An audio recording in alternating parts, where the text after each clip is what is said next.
దయగలిగినటువంటి మా కన్న తండ్రి, మీ పాదాలకు వందనాలు చెల్లించుకుంటున్నాం తండ్రి. ఒక ఉదయకాలపు వేళలో నాయన మీ ప్రియబిడ్డలందరము కూడి తండ్రి మిమ్మల్ని స్తుతించటానికి, మహిమపరచటానికి, ఘనపరచటానికి, మీ విలువైనటువంటి వాక్కుల ద్వారా మా బ్రతుకులను దిద్దుకోవటానికి మేమందరము సిద్ధపాటు కలిగి ఉన్నాము నాయన.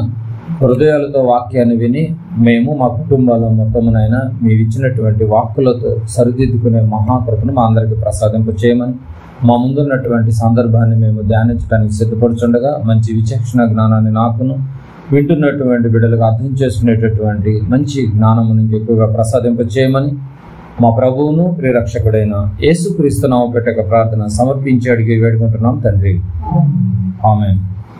చేరొచ్చినటువంటి దేవుని పిల్లలందరికీ క్రీస్తు పేర వందనములు తెలియజేసుకుంటున్నాము. ఈరోజు ఒక మంచి ఆలోచనాత్మకమైనటువంటి పాఠాన్ని మనము కలిసి ఆలోచిద్దాం.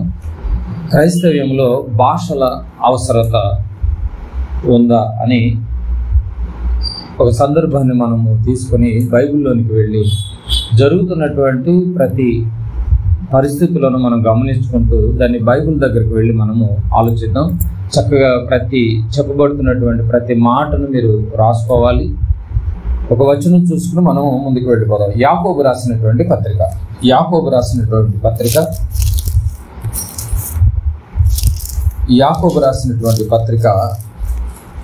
5వ అధ్యాయం.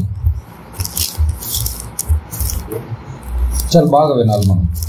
యాకోబు రాసిన పత్రిక 5వ అధ్యాయము 19వ వచనం. 5వ అధ్యాయము 19వ వచనం ఏం చెప్తుందంటే బైబిల్, నా సహోదరులారా, మీలో ఎవడైనను సత్యం నుండి తొలగిపోయినప్పుడు మరి ఒకడు అతనిని సత్యమునకు మళ్ళించిన ఎడల ఏం చేయాలంట? నా సహోదరులారా, మీలో ఎవడైనా సత్యం నుండి తొలగిపోయినప్పుడు మరి ఒకడు సత్యములోనికి మళ్ళించాలంట. తొలగిపోయాడు కదా అని చెప్పి సంకలు కొట్టుకోవాడు, అమ్మాయి మంచి పని అయింది, బాగా అయింది అని చెప్పేసి. ఇది మానవ ఆలోచన, అంతే కదా. కానీ దేవుడి ఆలోచన, దేవుడి ఉద్దేశము ఇదిగో ఈ పత్రిక ద్వారా తెలియజేస్తున్నాడు. ఎవరైనా జారిపోతే, ఎవరైతే ఆత్మీయ స్థితిలో నుంచి దిగజారిపోతే, తొలగిపోతే వాళ్ళని సత్యములోనికి సత్యపరంగా వాక్యములోనికి మళ్ళీ, సంఘములోనికి మళ్ళీ నడిపించడానికి ప్రయత్నం చేయాలి. అలాంటి ప్రయత్నము చేసేటటువంటి భాగంలో ఈరోజు ఒక సందర్భాన్ని మనం ఆలోచించాలి. ఎంత బాగా చెప్తుంది అంటే, సత్యములోనికి మళ్ళించాలి కానీ ఏమండి మరి ఈ సంఘములో నుండి మరి మరొక సంఘములోనికి తీసుకెళ్ళకూడదు. అర్థమవుతలేదు పాయింట్. ఎడదిరిగి వచ్చేసావు కదా, మరి బయటకు వచ్చావు కదా, మా సంఘంలోనికి రా అని చెప్పేసి మా సంఘంలోనికి జాయిన్ చేసుకోవటం, ఇంకొక సంఘంలోనికి జాయిన్ చేసుకోవటం, అలా సంఘంలోనికి జాయిన్ చేసుకోవటం ఇంపార్టెంట్ కాదు. తిరిగి మరొక సంఘానికి జాయిన్ చేసుకోండి అని అనలేదు అక్కడ. ఏమంటున్నాడు? సత్యములో నుండి తొలగిపోయిన ఎడల. సత్యం అంటే ఎక్కడ దొరుకుతుంది? మందిరంలోనే, ఆయన సన్నిధిలోనే. అంటే సత్యములో నుంచి ఎవరైనా తొలగిపోతే, వాక్యములో నుంచి ఎవరైనా తొలగిపోతే తిరిగి మళ్ళీ వాక్యములోకే కలపండి. ఇంకెవరు దయచేసి కనెక్ట్ చేయకండి అంటున్నాడు. ఎంత మంచి మాట కదా. కనుక సత్యము లేనప్పుడు నిజంగా ఏ చర్చికి వెళ్ళినా ఉపయోగం లేదండి. అంత పెద్ద చర్చి కోటలాగా కట్టుకున్నా కూడా ఆ కోట లాంటి చర్చిలో సత్యం లేకపోతే ఏమైనా ఉపయోగం ఉంటుంది అంటారా? ఎందుకంటే ఈ సత్యమే రేపు నిన్ను బ్రతికించేది. ఈ సత్యమే రేపు దేవుని ఎదుట నిన్ను ఒక ఆయుధముగా నిలబెట్టేది. కనుక అలాంటి సత్యం విషయంలో మాత్రం చాలా జాగ్రత్తగా ఉండాలి. ఒకవేళ ఫ్యూచర్లో మనం తొలగిపోకుండా చూసుకోవటానికి కూడా ఒక మంచి అవకాశం. కనుక ఎవరైనా దయచేసి తొలగిపోతే వాళ్ళని మనం హేళన చేయకూడదు, వాళ్ళని మనము దిగజారేటటువంటి మాటలు మాట్లాడకూడదు. వీలైతే మనం ఏం చేయాలి? బైబిల్ ఏం చెప్పింది? మళ్ళించాలి, సత్యములోనికి మళ్ళించే ప్రయత్నం చేయండి అంటున్నాడు. ప్రయత్నం చేయండి. పాపం ఏదో తెలియక ఇష్టం వచ్చినట్టుగా ఏదో మారిపోతూ ఉంటారు. సత్యములోనికి వెళ్ళిపోయినటువంటి వారు నాయన మరి ఏదైనా ఒక మనిషి చనిపోయినప్పుడు ఆ మనిషిని ఇక్కడే పాతి పెట్టాలి, ఈ సమాధుల తోటలోనే పాతి పెట్టాలి, మేమందరం ఒక వంశముగా అందరు ఇక్కడే ఆర్డర్లోనే ఉంటున్నారు అని చెప్పేసి వాళ్ళు ఏదో కొన్ని రూల్స్ పెట్టుకుంటూ ఉంటారు సత్యములో లేనప్పుడు. ఏమంటే ఎక్కువగా మాట్లాడితే కంపు కొట్టేటటువంటి ఈ దేహాన్ని ఎక్కడ పాతి పెడితే ఏంటి? మీకు అర్థమవుతలేదు పాయింట్. బాగా గమనించాలి. ఎడుదిరిగి కంపు కొట్టేటటువంటి ఈ దేహాన్ని, ఉపయోగం లేనటువంటి ఈ దేహాన్ని, నిష్ప్రయోజనమైనటువంటి దేహాన్ని ఎక్కడ పాతి పెడితే ఉపయోగమే ఉంది? కనుక లోకంలో కొన్ని పద్ధతులని, ఆచారాలకి ఎక్కువగా మొగ్గు చూపుతూ ఉంటారు సత్యంలో నుంచి తొలగిపోయినటువంటి వాడు. అలాంటి వాళ్ళని మెల్లమెల్లగా మనము సత్యంలోనికి మళ్ళించే ప్రయత్నం చేయాలి. అలా చేస్తేనే మనం సత్యంలో నుంచి పడిపోకుండా ఉంటాం. కనుక ప్రేమైన దేవుని వారలారా, చాలా జాగ్రత్తగా మనము ఆలోచించాలి. అదే యాకోబు రాసినటువంటి పత్రిక 19 చూసాం కదా, 20వ వచనం కూడా, పాపిని వాని తప్పు మార్గము నుండి మళ్ళించువాడు కదా. పాపిని మళ్ళీ పాప అయిపోతున్నాడు. సత్యములోని తొలగిపోయిన వాడు సత్యములోనికి వచ్చి పాపాలు కడుక్కున్నాడు, మళ్ళీ పాప అయిపోతున్నాడు. తొలగిపోతే పాపిగా మారిపోయే ప్రమాదం ఉంది. కనుక పాపిని వాని తప్పు మార్గము నుండి మళ్ళించువాడు మరణము నుండి ఒక ఆత్మను రక్షించి మరణము నుంచి ఒక ఆత్మను రక్షించిన వాడు అవుతావు. మరణము నుంచి ఒక ఆత్మను రక్షించి అనేక పాపములను కప్పివేయనని తాను తెలుసుకొనవలెను. అంటే సత్యంలో ఉన్నటువంటి వాడు తెలుసుకోవాలి. మరణము నుంచి, పాతాళ లోకంలో నుంచి ఒక ఆత్మను నువ్వు రక్షించినట్టే, అటు వెళ్ళకోకుండా నువ్వు రక్షించినట్టే, రెండో మరణాన్ని తప్పించినట్టే నువ్వు. కనుక వాక్య విషయంలో చాలా జాగ్రత్తగా ఉండాలండి. కనుక ప్రియమైన దేవుని వారలారా, ఈరోజు చెప్పబడుతున్నటువంటి ప్రతి ఆలోచనను మనం చాలా జాగ్రత్తగా ఆలోచించాలి. అలా మళ్ళించిన వాడు మరణం నుంచి ఒక ఆత్మను రక్షించిన వాడు అవుతాడు. కనుక అలా మళ్ళించాలంటే ముందు నీకు తెలియాలి ఆ సిస్టమ్, అంతే కదండి. ఎలా రక్షించాలో తెలియాలి, ఎలా వెళితే వాళ్ళని బయటికి లాగుతామో తెలియాలి. అదేదో నీకే తెలియకపోతే ఆ సబ్జెక్టు ఎదుటి వాళ్ళు నువ్వేం రక్షిస్తా? అర్థమవుతుంది కదండి. రక్షించాలంటే నీకంటూ ఒక అవగాహన ఉండాలి, నీకంటూ ఒక అనుభవం ఉండాలి, నీకంటూ ఒక ఎక్స్పీరియన్స్ ఉండాలి. అప్పుడే నువ్వు ఏదైనా ఒక అడ్వైస్ ఇవ్వగలుగుతావు, లేకపోతే నువ్వు ఇవ్వలేవు. నీకే తెలియకపోతే నువ్వేమిస్తావు? కనుక ఈరోజు క్రైస్తవులందరూ ఎలా అయిపోయారంటే, ఏమంటే ఒక మీటింగ్ ఏదైనా పెట్టాయంటే ఆ మీటింగ్లో హడావిడి మొత్తం భాషలో ఉంటున్నాయి. ఈరోజు భాషల హడావిడి ఎక్కువగా జరుగుతున్నాయి. కనుక చర్చిల్లో భాషలు అసలు ఎందుకు మాట్లాడుతున్నారు?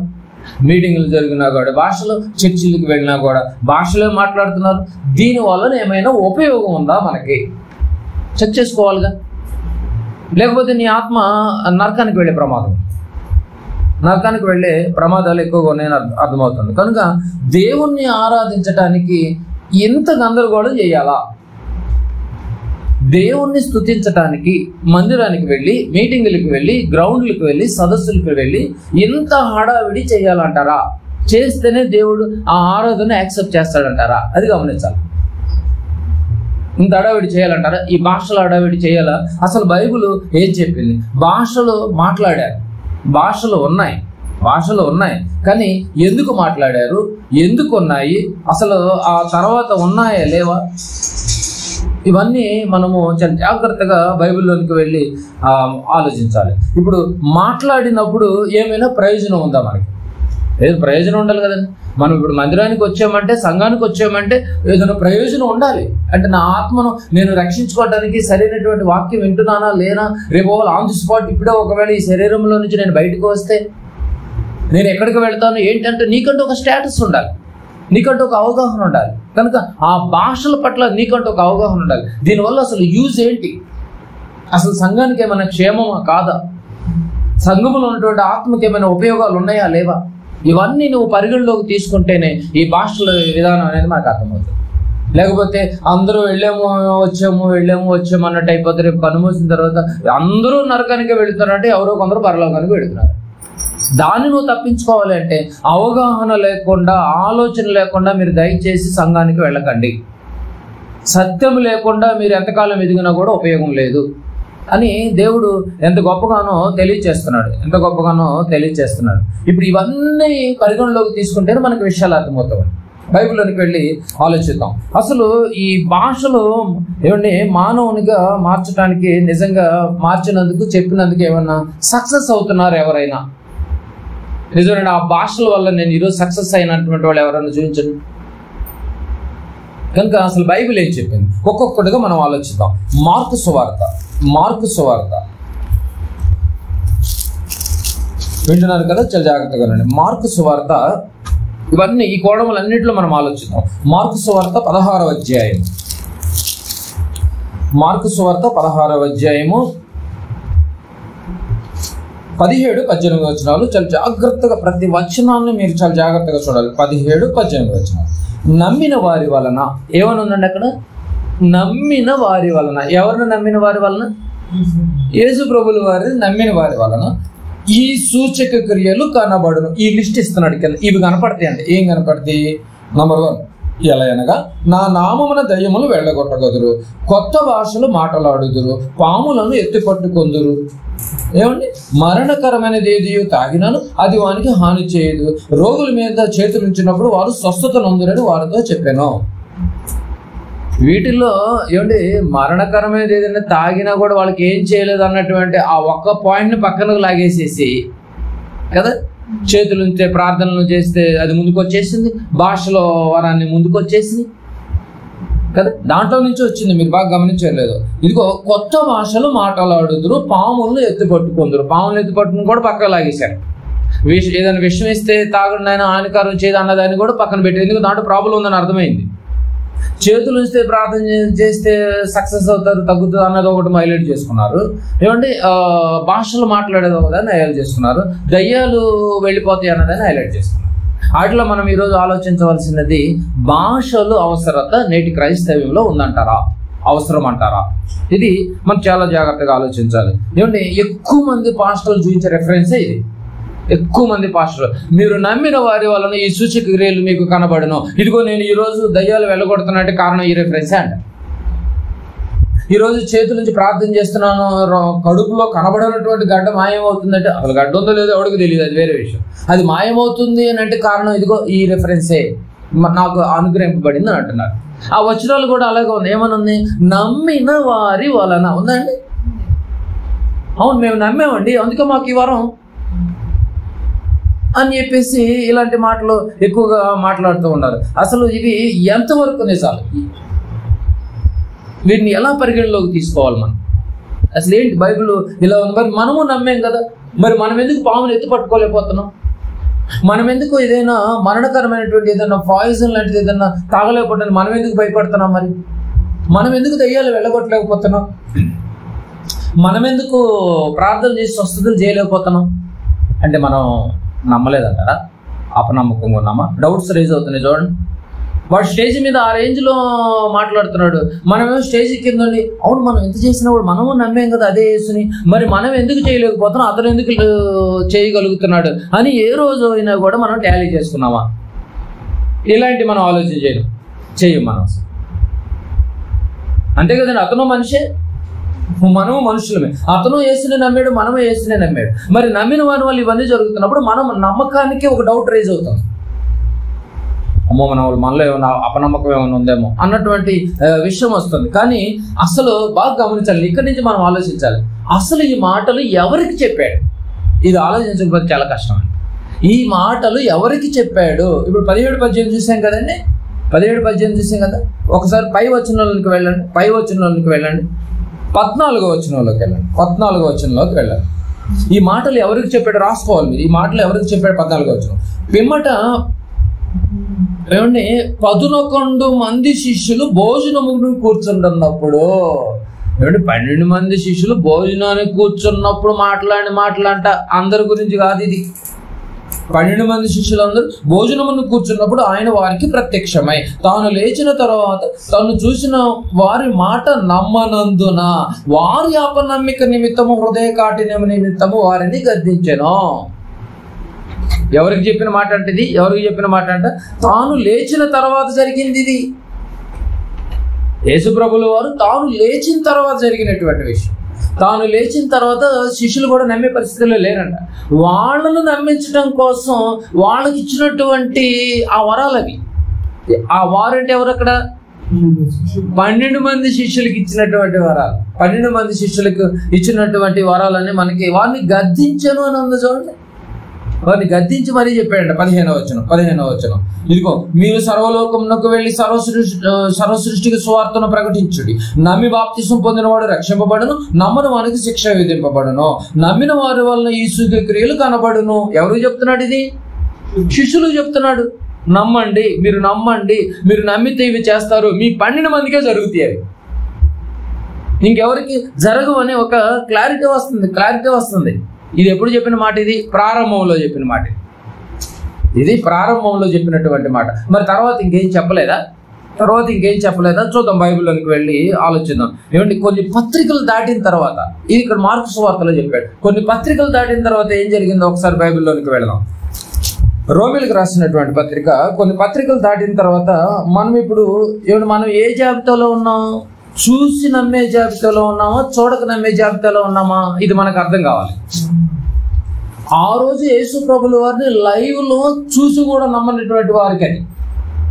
మనం ఇప్పుడు ఏ లిస్ట్ లో ఉన్నాం? చూసి నమ్మిన వారి కంటే చూడక నమ్మిన వారు ధన్యులు అన్నాడు. అంటే మనం చూడక నమ్మేటటువంటి వారి లిస్ట్ లో ఉన్నాం. మరి ఇప్పుడు చూడక వారు చూసి నమ్మలేకపోతున్నందుకు వాళ్ళకు కొన్ని వారాలు ఇచ్చాడు. మనం ఇప్పుడు చూడక నమ్మేటటువంటి జాబితాలో ఉన్నాం. మరి మనం చూడకపోయినా ఎలా నమ్మాలి? రోమిలకు రాసినటువంటి పత్రిక, మార్కు సువార్త ప్రారంభంలో అది చెప్పి కొన్ని పత్రికలు దాటిన తర్వాత కొంచెం ముందుకు వెళ్ళి చెప్తున్నటువంటి మాట. మనం ఎలా నమ్మాలి? ఇప్పుడు వాళ్ళు అది ఇది జరుగుతున్నా కూడా చూసి నమ్మండి. పామును పట్టుకోగలైనా మీరు నమ్మండి, ఆ పాము మిమ్మల్ని ఏం చేయదు. విషపూరితమైనది ఏదైనా తాగినా కూడా మిమ్మల్ని ఏం చేయదు. ఇప్పుడు నమ్మండి.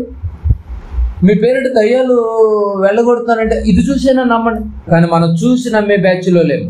వాళ్ళు ప్రారంభంలో చూసి నమ్మిన బ్యాచ్లో ఉన్నారు శిష్యులు. మనము రోమిలకు రాసినటువంటి పత్రిక 10వ అధ్యాయం, రోమిలకు రాసినటువంటి పత్రిక 10వ అధ్యాయము 17వ వచనం చదువుకుందాం. మనం ఎలా ఉన్నామో చూద్దాం. 10వ అధ్యాయము 17వ వచనం. కాగా వినుట వలన విశ్వాసము కలుగును. మనం ఏ బ్యాచ్లో ఉన్నాం? వినుట వలన విశ్వాసము కలుగును. వినటం వల్ల విశ్వాసం కలగాలి. ఇప్పుడు వినటం వల్ల కలగాలి. ఆ రోజు వాళ్ళు చూడాలి, చెయ్యాలి. ఇక చూడండి, నేను ఇప్పుడు పామును పట్టుకోండి, మీకు ఏం చేయదు. చూశారు కదా, ఇప్పుడు నమ్మండి, బయలుదేరండి, సువార్తకు బయలుదేరండి, సర్వసృష్టికి బయలుదేరండి. ఎవరికి చెప్పిన మాట, ఎందుకు చెప్పిన మాట, ఎవరితో చెప్పిన మాట, ఇది కాలానుగుణంగా కూడా మనం పరిగణలోకి తీసుకోవాలి. మన దగ్గరికి వచ్చేసరికి మనతో అంటున్నాడు, కాగా వినుట వలన విశ్వాసము కలుగును. ఆ వినుట క్రీస్తును గురించిన మాట వలన కలుగును. వినాలండి మనం. ఏ మాట వినాలి? ఎవరి మాట వినాలి? క్రీస్తును గురించిన మాట వినాలి. క్రీస్తును గురించిన మాట అంటే ఆయన మన కొరకు ఈ లోకానికి వచ్చాడు, మన కొరకు సిలువ వేయబడ్డాడు, మన కొరకు సమాధి చేయబడ్డాడు, మన కొరకు తిరిగి లేచాడు. అంటే మన కొరకు మన పాపాల నిమిత్తం. అది క్రీస్తుని గురించినటువంటి మాట వలన నువ్వు విని నీకు విశ్వాసం కలగాలి అని మనకి చెప్తుంది. శిష్యులకేమో అలాగే చెప్తున్నాడు. అంటే మనకు సంబంధించినటువంటి మాట కాదు అది. కానీ ఈనాటి సేవకులందరూ ఆ మాటను హైలైట్ చేసుకుని ఈ రిఫరెన్స్ బాగా అరిగిపోయిన రికార్డుల్లో వాడేస్తున్నారు. దాంట్లో అన్ని భాషలు మాట్లాడే భాషలు ఉన్నాయి కదా, అందుకే మేము భాషలు మాట్లాడుతున్నాం అని అంటున్నాం. ఒకసారి కొరింథీయులకు రాసినటువంటి పత్రిక, కొరింథీయులకు రాసినటువంటి మొదటి పత్రిక. చాలా జాగ్రత్తగా ఉన్నారు, మనం ఇంకా లోపలికి వెళ్ళిపోతున్నాం. కొరింథీయులకు రాసినటువంటి మొదటి పత్రిక, కొరింథీయులకు రాసిన మొదటి పత్రిక 12వ అధ్యాయము 10-11 వచనాలు. 10-11 వచనాలు. 12వ అధ్యాయము 10-11 వచనాలు. మరి ఒకనికి అద్భుత కార్యములను చేయ శక్తియు, మరి ఒకనికి ప్రవచన వరమును, మరి ఒకనికి ఆత్మల వివేచనయును, మరి ఒకనికి నానా విధ భాషలను, ఇక్కడ కూడా వచ్చినాయి మళ్ళీ, నానా విధ భాషలను, మరి ఒకనికి భాషల అర్థము చెప్పు శక్తియును అనుగ్రహింపబడి ఉన్నదని పౌలు గారు చెప్తున్నాడు కదండి. ఇక్కడ సంఘంలోకి వచ్చేసరికి కూడా ఇదిగో ఎవరెవరికి ఏం వర్క్ ఇచ్చాడో కూడా చక్కగా చెప్తున్నాడు. ఇదిగో అన్ని ఇలా అన్ని చేస్తున్నాడంట. 11వ వచనం ఇలా అయినను 11వ వచనం అయినను అంటే ఒక్కొక్కరికి ఒక వర్క్ అప్పు చెప్పాడు. అయినను వీటన్నిటినీ ఆ ఆత్మ ఒకటే తన చిత్తము చొప్పున ప్రతి వానికి ప్రత్యేకముగా పంచి ఇచ్చుచు, ఒక్కొక్కరికి ఒకడు పంచి ఇచ్చుచు కార్యసిద్ధి కలుగు చేయుచున్నాడు. ఇలా పనులు జరిగించుకుంటూ వస్తున్నాడు. ఒక్కొక్కరికి ఒక వర్క్ ఇస్తూ పని చేస్తున్నాడు. అంటే భాషలు ఉన్నాయి అప్పటి వరకు. కదండి. ఏమున్నాయి? ఆ వర్క్ అప్పచెప్పాడు చూడండి. ఇగో స్వస్థత పరచు వరమును, అద్భుత కార్యములు చేయ వరమును, ఏమండి ఆత్మల వివేచనయు, నానా భాషలు మాట్లాడే వరము, భాషలకు అర్థం చెప్పే వరము, ఇవన్నీ ఇచ్చుకుంటూ వస్తున్నాడు. ఇలా కార్యసిద్ధి కలుగు చేస్తూ వస్తున్నాడు దేవుడు. ఇలా కలుగు చేస్తూ వస్తున్నాడు. బాగానే ఉంది. అంటే దేవుడు అనుకున్న కార్యము జరిగిపోతుందని అర్థమైపోతుంది. ఇలా ఈ విషయాల పట్ల జరిగిపోతుందని. అంటే ఎట్లా? స్వస్థత పట్ల, ఏమంటే అద్భుత కార్యాల పట్ల, ప్రవచనాల పట్ల, భాషల పట్ల, అర్థం చేసేవారి పట్ల చక్కగా అలా కార్యం జరుగుతూ వస్తాం. కింద వచనంలో చూద్దాం. 12వ వచనంలోనే, 12వ అధ్యాయంలోనే 10-11 వచనాలు అలా చెప్పి 29లోనికి రండి. 29లోకి వచ్చేసరికి కొంచెం డిఫరెంట్ గా ఉంటుంది. మీరు బాగా గమనించాలి. ఇలా కార్యసిద్ధి చేసుకుంటూ వస్తున్నాడు. అదే అధ్యాయంలోకి వచ్చేసరికి, ఎండింగ్ లోకి వచ్చేసరికి పౌలు గారు ఏం మాట్లాడుతున్నాడు చూడండి. ఏమంటున్నాడు? అందరూ అపోస్తులులా. ఏమంటే అర్థమైపోయింది. ఈ పత్రిక రాసేటప్పటికి వెర్షన్ చేంజ్ అయిపోయింది పౌలు గారికి. 10-11లోనేమో ఇదిగో నాయన నీకు ఇచ్చినటువంటి ఆ వరం కరెక్టే, నీకు ఇచ్చినటువంటి ఆ స్వస్థత కరెక్టే, నీకు ఇచ్చిన అద్భుతం కార్యం కూడా కరెక్టే, నీకు ఇచ్చిన నానా భాషలు కూడా కరెక్టే, దానికి అర్థం చెప్పేటటువంటి శక్తి ఇచ్చిన అనుగ్రహించింది కూడా కరెక్టే, కాదనట్లేదు. కానీ అయినను 29లోకి వచ్చేసరికి అధ్యాయంలో వచ్చేసేసరికి అందరూ అపోస్తులులా. ఇక్కడ మీకు డౌట్ వచ్చేయాలి మీరు. అంటే అందరూ అపోస్తులు కాదా? క్వశ్చన్ వేస్తున్నాడు పౌలు గారు. అందరూ కాదా? ప్రశ్న చూడండి. అందరూ అపోస్తులులా, అందరూ బోధకులా, అందరూ అద్భుత కాలం చేయవారా? 10-11 ఈ పదం ఉన్నాయా లేవా? అందరూ అద్భుతాలు చేద్దారనుకుంటే నేను బయలుదేరారు. అందరూ అద్భుత కార్యములు చేయవారా? అందరూ స్వస్థపరచు కృపావరములు కలవారా? అందరూ భాషతో మాట్లాడుచున్నారా అని ఉంది చూడండి. అందరూ భాషతో మాట్లాడుచున్నారా? అందరూ భాషల అర్థము చెప్పుచున్నారా? అన్నీ ఉన్నాయి, కరెక్ట్ కాదట్లేదు. కానీ అందరూ బోధకులా, అందరూ ప్రవక్తలా, అందరూ అర్థం చెప్పేవాళ్ళ, అందరూ భాషలు కలిగి ఉన్నారా అందరూ అని వివరణ ఇచ్చుకుంటూ వచ్చాడు. కానీ విషయం ఏంటంటే అప్పటికి అపోస్తులు అందరూ చచ్చిపోయారు. మరి ఎక్కడి నుంచి వచ్చినాయి మళ్ళీ అపోస్తులు? అందరూ అపోస్తులులా అంటున్నాడు. మరి అపోస్తులు ఎక్కడి నుంచి వచ్చారు? మరి చచ్చిపోయారు అందరూ అపోస్తులు. అపోస్తులు ఎక్కడి వరకు ఉన్నారు అనుకుంటున్నారు?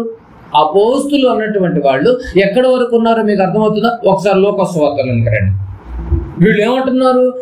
మేము అపోస్తులు, మేము భాషలో మాట్లాడేస్తాం, మేము వరాలు కలిగి ఉన్నాం అంటున్నాడు. కానీ కౌంటర్ ఇచ్చేస్తున్నాడు పౌలు గారు. ఎంత చక్కగా ఇస్తున్నాడు చూడండి. ఏమంటే అపోస్తులు లేరండి బాబు, చనిపోయారు అప్పటికే. లోక సువార్త 16వ అధ్యాయం. వీళ్ళు ఇంకా వాళ్ళ పేరు చెప్పుకుని ఎలా మారు మోగిపోతున్నారు చూడండి. లోక సువార్త 16వ అధ్యాయం. చూడండి. అందరూ అపోస్తులులా అని ఎందుకు అన్నాడు మీకు అర్థమవుతుందా? ఇప్పుడు అర్థమవుతుంది చూడండి.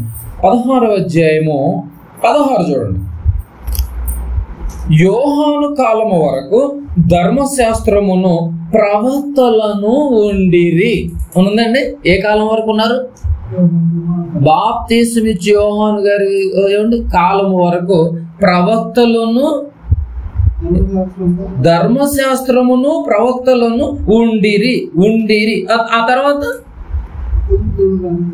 చూసారు, అప్పటి నుండి దేవుని రాజ్య సువార్త ప్రకటింపబడుతున్నది, ప్రతివాడు ఆ రాజ్యంలోనూ బలవంతంగా జొరబడుతున్నాడు. అంటే దేవుని రాజ్య సువార్త యేసుక్రీస్తు సువార్తలోకి వచ్చేసారు అందరూ. అంటే లోకా గారు ఈ మాట రాసేటప్పటికి ఏ కాలం వరకు ఉన్నాడో లోకా గారు హైలైట్ చేస్తున్నాడు. యోహాను గారి కాలం వరకే ఉన్నారు ప్రవక్తలు, తర్వాత ఇక లేరు. కానీ కొరింథీ పత్రికలో వాళ్ళు ఏం మాట్లాడుతున్నారు? మేమందరం ప్రవక్తలు, మేము ఒక ప్రవచన వరం ఉంది, ప్రవక్తల వరం ఉంది అంటున్నారు, భాషల వరం ఉంది అంటున్నారు, అద్భుతాలు చేసే వరం ఉంది అంటున్నారు. అక్కడ కౌంటర్ ఇచ్చేసాడు. అక్కడ నాయన కాలానుగుణంగా చూస్తే బైబిల్లో ధర్మశాస్త్రములకు సంబంధించినటువంటి పరిస్థితులన్నీ మైండ్లో పరిగణలోకి తీసుకుంటూ లోకా గారు వివరణ ఇచ్చాడు. నాయన మీకు అర్థం కాలేదా అని అడుగుతున్నాడు. అంటే ఉండిర్రి, తర్వాత లేరు. ఉండిరి కానీ తర్వాత ఇక లేరిక, తర్వాత అందరూ దొంగలేక అర్థమవుతుంది. అంటే ఒరిజినల్ లేదిక, ఒరిజినల్ ప్రవక్త లేరిక. అంటే దేవుని గురించినటువంటి వర్తమానము ఏమైతే అందించాలనుకున్నాడు ప్రజలకి ప్రవక్తల ద్వారా, ఆ ప్రవక్తలకు అందించాల్సింది అందించేశాడు. ఇక మళ్ళీ లేదిక. ఎందుకంటే ఇక ప్రింట్ అయిపోతుంది, ఇక్కడ ప్రింట్ అయిపోతుంది. ఆ ప్రింట్ చూసి చదువుకుని మీరు నేర్చుకుని ఎదగాలి అన్నాడు పౌలు గారు ఫిలిప్పీ పత్రికలో. కనుక బైబిల్ని ఎవరు పరిశోధన చేయట్లా, పరిగణలోకి తీసుకోవట్లేదు. అది పాయింట్ ఇక్కడ. ఏ కాలం వరకు ఉన్నారంటే ప్రవక్తలు? యోహాను గారి కాలం వరకు ఉన్నారు. మరి కొరింథీ సంఘస్థులు ఏమంటున్నారు? ఇదిగో మా కాలం, మేము కూడా ప్రవక్తలమే అంటున్నారు. కానీ పౌలు గారు ఏమన్నా అని చెబుతూ ఇచ్చారు, కరెక్టే కాదంటలేదు 10-11లో. కానీ 29-30కి వచ్చేసరికి మాత్రం అందరూ అని చెప్పుకొనిచున్నారు. కానీ అప్పటికే మొత్తం క్లోజ్ అయిపోయారని చక్కగా చెప్తాడు చూడండి. అందరూ బోధకులా అంటే ఏమంటే కడుపు కోసమే ఏమంటే బయలుదేరినటువంటి వాడు బోధకుడు కాదు. అర్థమవుతలేదు మీకు? కేవలం కడుపు చేత పట్టుకుని బయలుదేరేటటువంటి వాడు బోధకుడు కాదని బైబిల్ చెప్తుంది. అందరూ అద్భుతములు చేస్తున్నారంటే నిజంగా ఇవన్నీ ప్రశ్నలే. ఒక్కొక్క ప్రశ్నలు అన్ని ప్రశ్నలే. అట్లా ఒక ప్రశ్న తీసుకుంటున్నాం. భాషలు అందరూ భాషలతో మాట్లాడుతున్నారా? ఎట్లా మాట్లాడతారు అసలు నాకు అర్థం కాదు అంటున్నాడు పౌలు గారు. మీకు అర్థమవుతుంది, రేజ్ అవుతున్నాడు అక్కడ. కొరింథీ పట్టణస్తులు మామూలు అనుకున్నారు, కంప్లీట్గా అన్నిలు రేజ్ అయిపోతున్నాడు. ఎక్కడి నుంచి వచ్చారు అసలు ఈ తెగ? ఎక్కడి నుంచి? మీరు ఎక్కడ నేర్చుకున్నారు? మీరు ఎక్కడ ఎండ్ అయింది? ఎక్కడ స్టార్ట్ అయింది? మీకు ఆ మాత్రం జ్ఞానం తెలియట్లేదా అని అంటాడు దీంట్లోనే, కొరింథీ పత్రికలోనే. ప్రసాదం తినే విషయంలో కూడా దీంట్లోనే మాట్లాడుతున్నాడు. ఆ విషయం మీకు తెలియజేయాలి, ఆ మాత్రం తెలివి లేదా అంటాడు. సో కొరింథీలకు రాసినటువంటి 2వ పత్రిక 5వ అధ్యాయం. కొరింథీలకే రాస్తాడు చూడండి ఈ మాట కూడా. కొరింథీలకు రాసినటువంటి 2వ పత్రిక 5వ అధ్యాయము 11వ వచనం. 5వ అధ్యాయము 11వ వచనం. కావున 11వ వచనం చూడండి. కావున ప్రభు విషయమై భయము నెరిగి, ఏమండి? ప్రభు విషయమై భయము నెరిగి మనుషులను ప్రేరేపించుచున్నాము. ప్రభు విషయమై భయము నెరిగి మనుషులు ప్రేరేపిస్తున్నాం. మేము దేవునికి ప్రత్యక్షపరచబడిన వారము. ఎవరిని ప్రేరేపిస్తున్నారంట? మనుషుల్ని ప్రేరేపిస్తున్నారు. ఏ విషయంలో? ప్రభు విషయంలో. అంటే ఏదైనా ఒక ఆలోచన కలిగిస్తున్నారు, ప్రభువును చూయించి ఆలోచన కలిగిస్తున్నారు. అర్థమవుతలేదు. కానీ వీళ్ళు భాషల వరాలు, అద్భుత వరాలు ఏమిటి ఇవన్నీ చూడటం వల్ల వీళ్ళు హైలైట్ అయిపోతున్నారే కానీ ప్రభు హైలైట్ అవ్వట్లేదు.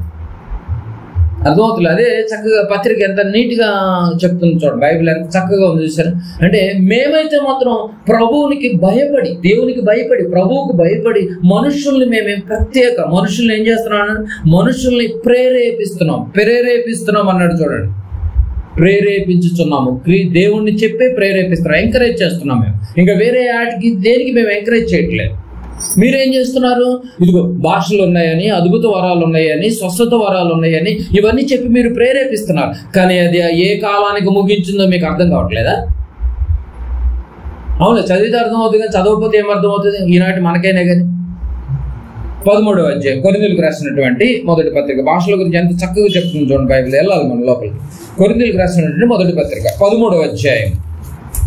ఒక అధ్యాయంలోనే మన అంత ఇన్ఫర్మేషన్ వస్తుంది చూడండి. కొరింథీలకు రాసినటువంటి మొదటి పత్రిక 13వ అధ్యాయము 1వ వచనం. మనుషుల భాషలతోనూ దేవదూతల భాషలతోనూ నేను మాట్లాడినను. అంటే మనుషుల భాషతో మాట్లాడిన, దేవదూతల భాషలతో మాట్లాడిన. ఇక్కడ పదం హైలైట్ చేస్తున్నాడు చూడండి. ప్రేమ లేనివాడనైతే మ్రోగేడు కంచును గణగణలాడు తాళమునై ఉందును. అంటే భాషలతో మాట్లాడినా ప్రేమ లేకపోతే అనవసరం అని అర్థం అంటున్నాడు. నువ్వు ఎన్ని భాషలు మాట్లాడినా ప్రేమ లేకపోతే ఉపయోగం లేదంటున్నాడు. అంటే భాషల ప్రాముఖ్యత ఉంది. ఏమండి? మొత్తం ప్రేమకు ప్రాముఖ్యత ఉంది. కానీ ఏ ప్రాముఖ్యతను హైలైట్ చేస్తున్నాడు? ఎన్ని వారాలు ఉన్నా కూడా ప్రేమ లేకపోతే గణగణలాడే కంచు టైపులో కంచును గణగణలాడు తాళమునై ఉందువు. గట్టిగా డబ్బా కొట్టుకుని తిరగటమే తప్ప వచ్చాడు ప్రవచన గల వరం గల ఆయన వచ్చాడు, ఎక్కించాడు స్టేజ్. చూసారండి, ఆ డబ్బాలు అలా కొట్టుకుని తిరగటమే తప్ప దానివల్ల ఏమీ యూజ్ లేదు. కానీ మనకంటూ ఒక అవగాహన ఉండాలి కదా. ప్రేమ లేని వాడనైతే అన్నాడు. రైట్. అయితే అసలు నిజంగా బైబిల్లోకి వెళ్ళి మనము అసలు ఈ భాష అనేది ముందు అసలు ఎక్కడి నుంచి ప్రారంభమైంది అనేది కూడా మనం బైబిల్లోనికి వెళ్ళి ఒక్కొక్కటిగా మనము ఆలోచిద్దాం. బైబిల్లోనికి వెళ్ళి ఒక్కొక్కటిగా ఆలోచిద్దాం. రైట్, చాలా జాగ్రత్తగా వినాలి. ఆది కాండము, అసలు ఈ భాష అనేది ఏంటి, అది సంఘములోనికి ఎందుకు వచ్చాయి, వాటి వల్ల ప్రయోజనం ఏంటి, ఇవన్నీ మనకి